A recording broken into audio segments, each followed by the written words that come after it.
बिस्मिल्लाहिर्रहमानिर्रहीम। प्यारे बच्चों, कल की क्लास में हमने बायोलॉजी का तारुफ कर लिया था। आज की क्लास में हम बायोलॉजी की ब्रांचेस के बारे में स्टडी करेंगे। ब्रांचेस क्यों बनाई जाती हैं? ठीक है, देखिए, किसी ज़माने में जब इल्म शुरू हो रहे थे तो उलूम जो है वो डेप्थ में नहीं थे।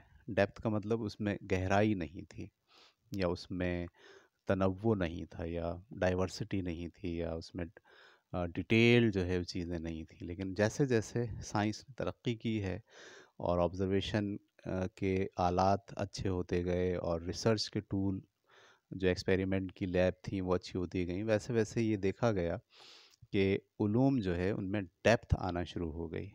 ठीक है, उनमें गहराई आना शुरू हो गई।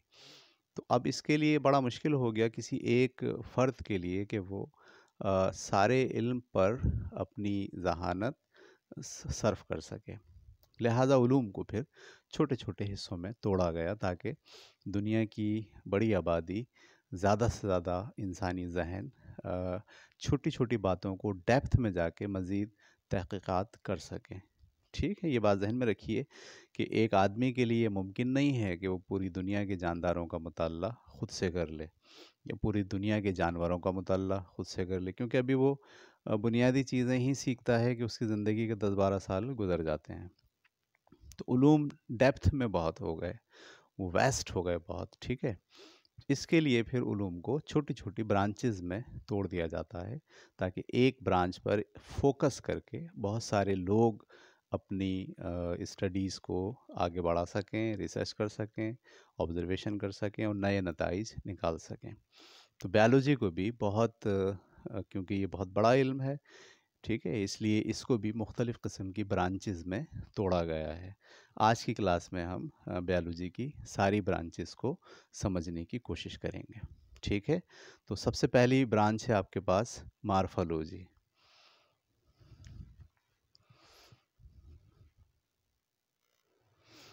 ठीक है, तो पहली जो बायोलॉजी है उसका ब्रांच का नाम है मार्फोलॉजी। मार्फोलॉजी दरअसल क्या है? Study of form and structure of a living thing. किसी भी जानदार का जो फॉर्म है, जो उसकी हियत है, जो उसकी शक्ल है, ठीक है, और जो उसका स्ट्रक्चर है बैरूनी। जैसे हम जब इंसान का मुताल्ला कर रहे हैं तो हमारा हियत ये है कि एक ऊपर सर है, 2 हाथ हैं, ठीक है, उसके बाद ये हमारा धड़ है, उसके बाद हमारी टांगें हैं, ठीक है, और इसका स्ट्रक्चर जो है हड्डियों पर मुश्तमिल है। तो ये मुताल्ला जो बैरूनी मुताल्ला होता है किसी भी जानदार का, उस मुताल्ले को हम डिटेल में पढ़ते हैं मार्फोलॉजी के अंदर। तो इसकी हम तारीफ़ को यूँ कहेंगे, study of form and structure of a living organism. ठीक है, तो ये पहली ब्रांच हो गई। ठीक है, दूसरी ब्रांच का नाम है एनाटमी। बायोलॉजी की ये ब्रांच एनाटमी, इसमें हम study of internal part of body by cutting them open, यानी आपने बाहर से जब किसी लिविंग ऑर्गेनिज्म को स्टडी किया तो वो कहलाया था आपका मार्फोलॉजी। अब आपने उसको काटा और उसके अंदर क्या है, उसमें कौन से आज़ा हैं, ठीक है, उसमें दिल क्या काम कर रहा है, फेफड़ों की सूरत हाल क्या है, ठीक है, टिश्यूज़ कैसे वर्किंग कर रहे हैं। तो काट कर जब आप उसके अंदर जाकर जानदार का मुताल्ला करते हैं तो फिर ये आपकी जो बायोलॉजी होगी ये दरअसल एनाटमी होगी। तो study of internal part of body by cutting them open. ठीक है, ये दूसरी ब्रांच हो गई। ठीक है, तीसरी जो ब्रांच है बायोलॉजी की उसे हम कहते हैं सेल बायोलॉजी। सेल बायोलॉजी दरअसल क्या है कि जब आप लिविंग ऑर्गेनिज्म को स्टडी करते हैं तो पता चलता है कि उनका जो बॉडी बनता है, यानी पैदा होना भी उसमें शामिल है, और फिर उसके जिस्म की जो साख्त है वो किस चीज़ से बिल्कुल बना है। तो जो बिल्डिंग मटेरियल होता है वो होता है बुनियादी तौर पर सेल। हम इस बायोलॉजी में अगले चैप्टर्स में बहुत डिटेल में जाके सेल का मुताल्ला करेंगे। तो सेल से सारे जानदार बनते हैं। सिर्फ सेल को स्टडी करना और उस सेल के अंदर जो ऑर्गेनल हैं, यानी वो चीज़ें जो सेल को बनाती हैं, उनका मुताल्ला सेल बायोलॉजी कहलाता है। यानी जो बिल्डिंग ब्लॉक है लिविंग ऑर्गेनिज्म का, जैसे इमारत का बिल्डिंग ब्लॉक ब्लॉक होता है, इसी तरह जानदारों का बिल्डिंग ब्लॉक एक सेल होता है। सिर्फ सेल की स्टडी और उस सेल में क्या चीज़ें हैं, क्या चीज़ें मिलकर सेल बना रही हैं, उनके फंक्शंस क्या हैं, उनके अंदर किस किस्म के केमिकल रिएक्शंस हो रहे हैं और कौन कौन से फंक्शंस उसमें अमल कर रहे हैं, इन सब को हम पढ़ते हैं सेल बायोलॉजी के अंदर। ठीक है। ठीक है, चौथी ब्रांच हमारे पास, उसका नाम है हिस्टोलॉजी। हिस्टोलॉजी बायोलॉजी की एक ब्रांच है जिसमें हम टिश्यूज़ के स्ट्रक्चर को स्टडी करते हैं, जानदारों के, पौधों के भी और जानवरों के भी। टिश्यूज़ क्या होते हैं ये हम बहुत डिटेल में अगले चैप्टर में पढ़ने वाले हैं। मुख्तसर सा तारुफ ये है कि दरअसल जो सेल होते हैं वो डिफरेंट काम के लिए डिफरेंट सेल होते हैं। ठीक है। मिसाल के तौर पर जो हमारा दिल है, उसके सेल वो नहीं हैं जो आँख के सेल हैं। ठीक है। जो जिल्द के सेल हैं, जो ब्लड के सेल हैं, इसी तरह फेफड़े जिससे बने हैं, वो सेल वो नहीं हैं जिससे हड्डियाँ बनी हैं। ठीक है। तो जब सेल, वो डिफरेंट काम करने वाले सेल एक जगह जमा होकर एक फंक्शन डेवलप करने की कोशिश करते हैं, तो उसे हम कहते हैं टिश्यू। दूसरे अल्फाज में डिफरेंट हमारे जिस्म के पार्ट्स होते हैं, उनको बिल्ड करने के लिए और उनके फंक्शन को चलाने के लिए जो बुनियादी बिल्डिंग ब्लॉक होता है, असल में तो बिल्डिंग ब्लॉक बुनियादी सेल हो गया, लेकिन सेल भी क्योंकि सारे एक जैसे नहीं होते, तो वो एक फंक्शन जो मखसूस अंजाम देंगे वो सबसे पहले बनाते हैं टिश्यू। ठीक है। फिर उस टिश्यू से वो डेवलप करते हैं ऑर्गन। ठीक है। हम इसको भी बहुत डिटेल में पढ़ने वाले हैं। तो वो इल्म बायोलॉजी का जिसमें हम टिश्यूज़ का मुताल्ला करते हैं, जानवरों के भी और पौधों के भी, उस ब्रांच को हम कहते हैं हिस्टोलॉजी। ठीक है। ठीक है, अगली ब्रांच हमारे पास है बायोलॉजी की फिजियोलॉजी। फिजियोलॉजी में हम दरअसल study about function of living organism, यानी एक पूरा जानदार मरबूत जो फंक्शन है, उसका दिमाग है, उसका दिल है, उसके निज़ाम तनफ़ुस है, निज़ाम अखराज है। ठीक है। यानी पूरे बॉडी को उसके फंक्शंस के साथ जिस साइंस में स्टडी किया जाता है उसे कहा जाता है फिजियोलॉजी। ठीक है। जानदार, चाहे वो पौधा हो चाहे वो जानवर हो, वो पूरे फॉर्म में उसके अंदर डिफरेंट फंक्शंस कैसे काम कर रहे हैं और वो एक दूसरे से मरबूत कैसे हैं, रिलेट कैसे करते हैं, इन सब का मुताल्ला हम करते हैं फिजियोलॉजी के अंदर। ठीक है। ठीक है, जो अगली ब्रांच है हमारे पास, उसका नाम है टेक्सानमी। ठीक है। टेक्सानमी दरअसल जानदार क्योंकि बहुत सारे हो गए, ठीक है, तो इन जानदारों को ग्रुप्स में रख कर इनके ग्रुप्स के नाम रखना, फिर उन ग्रुप के अंदर भी जो है वो मुख्तलिफ सब ग्रुप्स होते हैं, तो उनके नाम रखना। ठीक है। इस इल्म में हम जानदारों के नाम रखने के लिए जो रूल्स और प्रिंसिपल हैं उनका मुताल्ला करते हैं, क्योंकि तादाद बहुत हो गई है, अरबों खरबों की तादाद में लिविंग ऑर्गेनिज्म मौजूद हैं ज़मीन के ऊपर। उनको आप कैसे नाम देंगे, उन्हें याद कैसे रखेंगे, उनकी कैटेगरी कैसे बनाएंगे, उनको मुख्तलिफ़ ग्रुप्स में, सब ग्रुप्स में उनकी स्पीशीज़ को कैसे डिफ़ाइन करेंगे, इसके लिए एक पूरा इल्म बनाया गया है जिसका नाम रखा गया है टेक्सानमी। इसमें हम जानदारों के नाम रखने के लिए उसूल और क़वानीन का मुताल्ला करते हैं। ठीक है। बायोलॉजी की जो अगली ब्रांच है उसका नाम है जेनेटिक्स। जेनेटिक्स दरअसल बायोलॉजी की वो ब्रांच है जिसमें हम विरासती क़वानीन का मुताल्ला करते हैं, यानी हेरिडिटी, यानी एक नस्ल से ख़ासियतें, खुसूसियात दूसरी नस्ल में कैसे मुंतकिल होती हैं। ठीक है।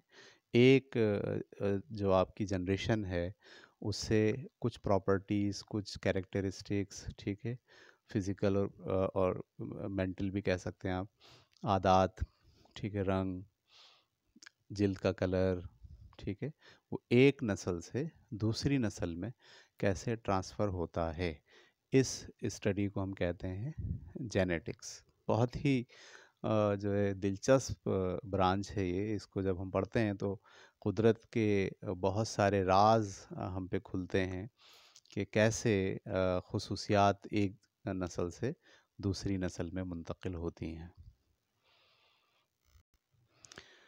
बायोलॉजी की अगली जो किस्म है या ब्रांच है वो है डेवलपमेंटल बायोलॉजी। ठीक है, डेवलपमेंटल बायोलॉजी में दरअसल हम एम्ब्रियो का मुताल्ला करते हैं। ठीक है, जब जानदार की इब्तिदा होती है तो जो पहला सेल क्रिएट होता है उसे हम एम्ब्रियो कहते हैं। ठीक है, इंसान के अंदर भी जब पहला सेल क्रिएट होता है जहाँ से इंसान की तख्लीक की इब्तिदा होती है उसे हम कहते हैं एम्ब्रियो। तो वो एम्ब्रियो बनता कैसे है और बनने के बाद वो डेवलप कैसे होता है। ऐसे ही बीजों में भी जो इब्तिदा होती है, बीज कैसे डेवलप होते हैं और वो कैसे जो है वो फॉर्म होते हैं, बनते कैसे हैं और बनने के बाद यानी उनका स्टार्ट कैसे होता है बनना, और फिर वो बनकर एक पुख्ता बीज की शक्ल कैसे इख्तियार कर लेते हैं जहाँ पर वो नए पौधे में कन्वर्ट होने की सलाहियत रखते हैं। तो इसको हम कहते हैं एम्ब्रियो। एम्ब्रियो की स्टडी, फॉर्मेशन और डेवलपमेंट, इस पूरी बात को हम पढ़ते हैं डेवलपमेंटल बायोलॉजी के अंदर। ठीक है, ठीक है, अगली ब्रांच हमारे पास है इन्वायरमेंटल बायोलॉजी। ठीक है, इन्वायरमेंटल बायोलॉजी में हम पढ़ते हैं study of relation between living and non living factor of environment, यानी जो जानदार चीज़ों के ऊपर इन्वायरमेंट के क्या असरात होते हैं और इन्वायरमेंट पर जानदार चीज़ों के क्या असरात होते हैं। सही है, यानी इन्वायरमेंट भी असरअंदाज होता है जानदारों के फंक्शंस पर, उनकी बॉडी पर, उनके काम पर, और फिर जानदार भी असरअंदाज होते हैं इन्वायरमेंट के ऊपर। तो इनका जो बाहमी रिलेशनशिप है, नॉन लिविंग फैक्टर होते हैं ज़्यादातर, यानी मैं जरासीम से मुतासिर हुआ, इसको नहीं पढ़ा जाएगा इन्वायरमेंटल बायोलॉजी में, इसलिए कि मेरा जो अट्रैक्शन हुआ है वो लिविंग ऑर्गेनिज्म से हुआ है, तो वो स्टडी नहीं होगा। लेकिन मेरा जो धुआं निकल रहा था उस पर से मुझे क्या असरात हुए, ठीक है, या हमने जो फुजला खारिज किया उसकी वजह से आलूदगी में क्या जब तब्दीली आई, तो एक लिविंग ऑर्गेनिज्म और जो आपका इन्वायरमेंट है, जो नॉन लिविंग फैक्टर्स हैं, इनका आपस में क्या रिलेशनशिप है और ये एक दूसरे को कैसे असरअंदाज करते हैं, ये सारा मुताल्ला हम करते हैं इन्वायरमेंटल बायोलॉजी के अंदर। ठीक है, बड़ी दिलचस्प एक और ब्रांच है बायोलॉजी की, पैलियोंटोलॉजी। ठीक है, पैलियोंटोलॉजी, इसमें हम जो पुराने ज़माने के ऑर्गेनिक लाइफ थी या वो जानदार जो अब मादूम हो गए हैं, मादूम का मतलब फ़ना हो गए हैं, अब दुनिया में नहीं हैं, लेकिन हम जब खुदाई करते हैं मुख्तलिफ़ जगहों पर तो वहाँ हमें उनके हड्डियों के ढांचे मिलते हैं। ठीक है, जैसे डायनासर्स हैं, ठीक है, मिसाल के तौर पर जो हमें मालूम है, या बहुत पुराने इंसान की बॉडी है, सही, 1 लाख साल पहले का इंसान कैसा था, या मुख्तलिफ़ परिंदों की ढांचे ज़मीन की खुदाई से मिले हैं, बर्फ़ानी इलाक़ों से मिले हैं। तो उन मादूम होने वाली नस्लों की जो है वो हम स्टडी करते हैं पैलियोंटोलॉजी में। ठीक है, ये हमारे पास जो डायनासोर्स का तस्वर आया, और आपने फ़िल्म देखी होगी जुरासिक पार्क, तो जुरासिक पार्क के अंदर जो तस्वर है कि अगर इंसान किसी तरह से डायनासोर्स का सेल हासिल कर ले, ज़िंदा सेल, तो उसको दोबारा से जो है वो बनाया जा सकता है। ये ख़याली बात है, लेकिन यकीनन फ़िक्शन के बाद फिर साइंस जो है वो अमली दुनिया में काम करने की कोशिश करती है उसी फ़िक्शन को। तो वो सारे लोग जो दरअसल पुराने ज़माने के मादूम जानवरों को वापस ज़िंदा लाने की कोशिश कर रहे हैं या उसको डेवलप करने की कोशिश कर रहे हैं, वो सारा का सारा मुताल्ला दरअसल क्या है, पैलियोंटोलॉजी के अंदर होता है। ठीक है। ठीक है, बायोलॉजी की एक बड़ी दिलचस्प ब्रांच है जिसको हम कहते हैं बायोटेक्नोलॉजी। बायोटेक्नोलॉजी में the study to manipulate in gene to bring the change in organism. ठीक है, ये बड़ी जो है वो मज़ेदार किस्म की ब्रांच है जिसमें हम लोग ये कर रहे हैं कि जीन में तब्दीली लाई जाए। ठीक है, मिसाल के तौर पर आपके यहाँ एक गाय है जो दूध देती है रोज़ाना, फ़र्ज़ कीजिए 8 किलो सुबह और 8 किलो शाम, 16 किलो दूध देती है। अब ये जो गाय है, क्या ऐसी गाय में बदली जा सकती है, इसकी नस्ल में कोई ऐसी तब्दीली की जा सकती है कि ये सुबह 16 किलो दूध दे और शाम को 16 किलो दूध दे? ठीक है, तो क्या करते हैं कि उस गाय के जो एम्ब्रियो है, उसकी जीन में जाके तब्दीली करते हैं, उसके साथ छेड़छाड़ करते हैं एम्ब्रियो में, और उस एम्ब्रियो के जीन को बदलकर उसके नतीजे में जो नई गाय डेवलप होती है, उसे वो यकीनन इस तरह से ज़्यादा दूध देने वाली गाय बन जाती है। ऐसे ही पौधों के अंदर जो बीज हैं, ठीक है, गंदम की एक फसल जो है उसमें छोटा दाना लग रहा है, उसी गंदम के बीज के एम्ब्रियो पर उसकी जीन को बदल के उसमें ऐसी बेहतरी ये लाई गई कि अब ऐसी गंदम वही दरख्त है लेकिन दाने का जो साइज़ है वो 4 गुना ज़्यादा हो गया है। तो उसी मेहनत में हमको 4 गुना ज़्यादा फसल हासिल हो गई। तो ये जो छेड़छाड़ करते हैं एम्ब्रियो के जीन के अंदर, ये सारी की सारी बायोलॉजी की जो ब्रांच है उसे हम कहते हैं बायोटेक्नोलॉजी। किसी भी मुल्क की तरक्की के लिए, ख़ासतौर पर ग़िज़ाई ज़रूरियात को पूरा करने के लिए, उस मुल्क की बायोटेक्नोलॉजी की जो साइंस है, उसमें वहाँ पर माहिरीन का होना इंतहाई ज़रूरी है। ठीक है। ठीक है, अगली जो ब्रांच हमारे पास है उसका नाम है सोशियो बायोलॉजी।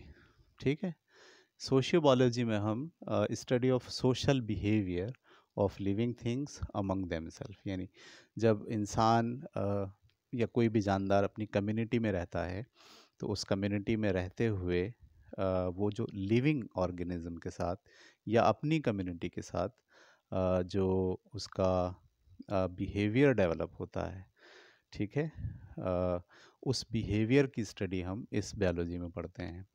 इसमें जो रिलेशनशिप है वो लिविंग ऑब्जेक्ट का लिविंग ऑब्जेक्ट से है। इससे पहले जैसे हमने पढ़ा था इन्वायरमेंटल बायोलॉजी, उसमें इंसान का या जानदारों का जो नॉन लिविंग फैक्टर्स है उनसे क्या रिलेशनशिप है, सही है, वो हम मुताल्ला करते हैं। लेकिन सोशो बायोलॉजी के अंदर एक ही ग्रुप की जो स्पीशीज़ हैं, जब वो अपने इर्द गिर्द के लिविंग थिंग्स है जो दूसरी स्पीशीज़ की भी हो सकती हैं और ख़ुद उसके अपने ग्रुप की भी हो सकती हैं, उसके साथ रहते हुए उस पर क्या असरात मुरतब होते हैं, उसके बिहेवियर पर, उसके फंक्शंस पर, उसके काम करने की एबिलिटी के ऊपर। तो ये सारा मुताल्ला हम करते हैं सोशो बायोलॉजी के अंदर। ठीक है। ठीक है, अगली ब्रांच हमारे पास है पैरासाइटोलॉजी। बायोलॉजी की इस ब्रांच में हम पैरासाइट्स का मुताल्ला करते हैं। ठीक है, पैरासाइट्स क्या होते हैं? पैरासाइट्स वो लिविंग ऑर्गेनिज्म होते हैं जो दूसरों पर अपनी ग़िज़ा का इन्हिसार करते हैं। ठीक है, जैसे पौधे हैं, वो तो अपनी ग़िज़ा ख़ुद बनाते हैं। ठीक है, यानी उनके बॉडी में ये या उनके स्ट्रक्चर में ये ख़ासियत मौजूद होती है कि वो ज़मीन से पानी, हवा से कार्बन डाइऑक्साइड और सूरज की रोशनी को जज़्ब करके अपनी ग़िज़ा ख़ुद तैयार कर लें। लेकिन बाकी जो एनिमल्स होते हैं ज़्यादातर, वो पैरासाइट्स ही होते हैं। वो अपनी ग़िज़ा अपने बॉडी में ख़ुद तैयार नहीं करते, बल्कि वो दूसरों पर ग़िज़ा का इन्हिसार करते हैं। तो वो भी सारे ऑर्गेनिज़म जो दूसरों पर अपनी ग़िज़ा का इन्हिसार करते हैं, उन्हें हम कहते हैं पैरासाइट्स। नॉर्मली बहुत सारे जरासीम जो होते हैं और बहुत सारे छोटे वॉर्म्स, कीड़े, ठीक है, जो दरअसल आपके जिस्म के अंदर मौजूद होते हैं, पौधों के अंदर मौजूद होते हैं बैक्टीरियाज की शक्ल में, वो ग़िज़ा को या अपनी ग़िज़ा खुद बनाने के बजाय वो जिस ऑब्जेक्ट के अंदर वो मौजूद होते हैं उससे अपनी ग़िज़ा जो है वो चूस रहे होते हैं। मच्छर है वो भी एक पैरासाइट है, जुएँ हैं हमारे सर के अंदर जो होती हैं वो भी आपके बॉडी से जो है वो ग़िज़ा हासिल कर रही होती हैं। तो इन सब को हम कहते हैं पैरासाइट्स। पैरासाइट्स का मुताल्ला एक अलग बायोलॉजी में किया जाता है जिसका नाम है पैरासाइटोलॉजी। ठीक है भाई, बायोलॉजी की अगली ब्रांच जो आपकी किताब में डिस्कस की गई है उसका नाम है फार्माकोलॉजी। ठीक है, दवाएं बनाने की जो बायोलॉजी है उसे हम कहते हैं फार्माकोलॉजी। फार्मास्यूटिकल कंपनियां जितनी भी दवाएं बनाती हैं वो दरअसल सब लोग इस ब्रांच पर काम कर रहे होते हैं। तो स्टडी ऑफ ड्रग्स, ठीक है, वो दवाएं कैसे बनती हैं, उसके जिस्म पर असरात क्या होते हैं, उसके साइड इफ़ेक्ट्स क्या होंगे, बीमारी को कैसे जो है वो दवा के ज़रिए टैकल किया जाता है, इन सब बातों का मुताल्ला फार्माकोलॉजी में किया जाता है। ठीक है, 15 आखिरी जो ब्रांच आपकी किताब में दी गई है उसका नाम है मॉलिक्यूलर बायोलॉजी। ठीक है, तो ये इमर्ज करती हुई नई ब्रांच है। पहले हम स्टडी करते थे सेल, ठीक है, सेल बायोलॉजी।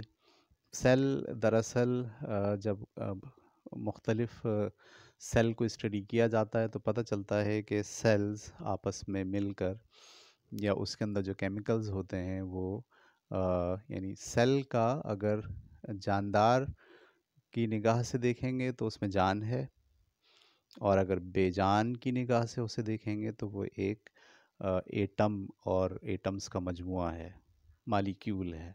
ठीक है, तो सेल का ये वाला एस्पेक्ट जिसमें वो एक केमिकल है, इसको स्टडी करते हैं, इसी को हम कहते हैं मालिक्यूलर बायोलॉजी। ठीक है, क्योंकि सेल जब डिटेल के अंदर अपना फंक्शन अंजाम देता है तो उसके अंदर जो नॉन लिविंग फैक्टर है केमिकल का, जैसे हम कहते हैं कि प्रोटीन जो है वो ज़रूरी होता है किसी भी सेल के लिए या जानदार के लिए प्रोटीन का होना ज़रूरी है। तो अब देखिए आप यहाँ पर जानदार के सेल के नॉन लिविंग फैक्टर को, प्रोटीन जो कि एक मॉलिक्यूल है, उसको आप डिस्कस कर रहे हैं, उसको आप समझने की कोशिश कर रहे हैं।